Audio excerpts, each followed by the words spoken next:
নমস্কার বন্ধুরা, ইওর কিচেনে আপনাদের সবাইকে স্বাগত। আমার আজকের রেসিপি সর্ষে পোস্ত দিয়ে পাবদা মাছ।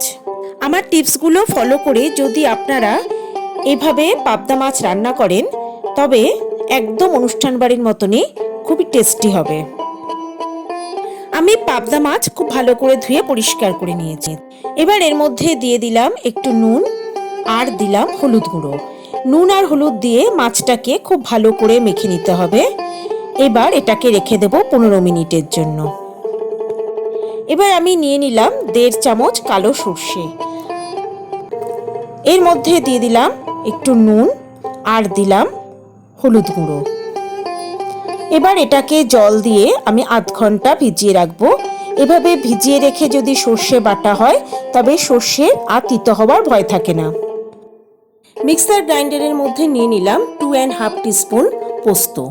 এটাকে শুকনো অবস্থাতেই একবার গ্রাইন্ড করে নেব, তাহলে আর আগে থেকে ভিজিয়ে রেখে পোস্ত বাটার কোনো প্রয়োজন হবে না।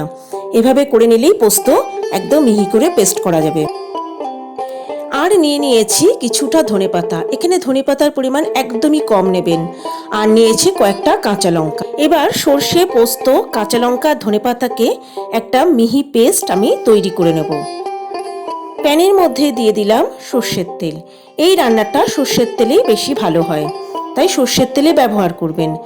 তেল গরম হয়ে গেছে। এবার এর মধ্যে দিয়ে দিলাম ম্যারিনেট করে রাখা মাছটা।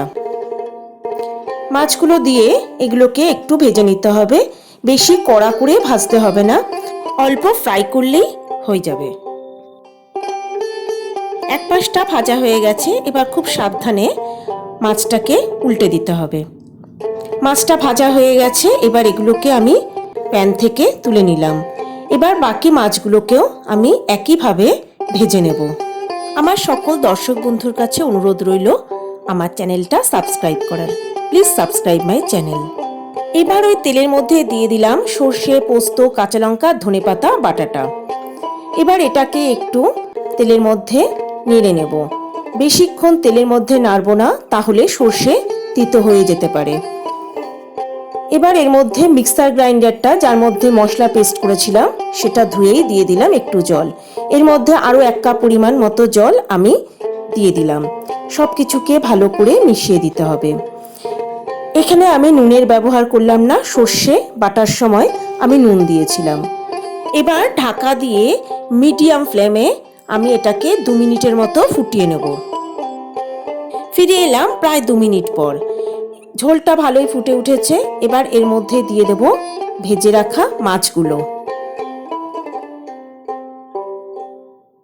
এবার ঢাকা দিয়ে লো ফ্লেমে আমি এটাকে প্রায় মিনিট 10 রান্না করে নেব। ফিরে এলাম 10 মিনিট পর। উপর থেকে তেল ভেসে উঠেছে। এর থেকেই বুঝে নিতে হবে যে রান্না হয়ে গেছে। এবার যেহেতু মাছগুলো খুব নরম, তাই মাছগুলোকে স্প্যাটুলা দিয়ে ঘাঁটতে যাবেন না বা নাড়তে যাবেন না, তাহলে মাছ ভেঙে যাবে। শুধু প্যানটাকে ধরে এইভাবে নাড়িয়ে নাড়িয়ে সমস্ত কিছুকে একবার মিশিয়ে দিতে হবে। এবার আমি গ্যাসের ফ্লেম বন্ধ করে দেব। তৈরি হয়ে গেল আমার আজকের রেসিপি সর্ষে পোস্ত দিয়ে পাবদা মাছ। রান্নাটা আপনাদের কেমন লাগলো তা কমেন্ট বক্সে লিখে জানালে খুব খুশি হব। আর যদি ভালো লাগে রান্নাটা, তাহলে অবশ্যই একটা লাইক ও শেয়ার করার অনুরোধ রইল।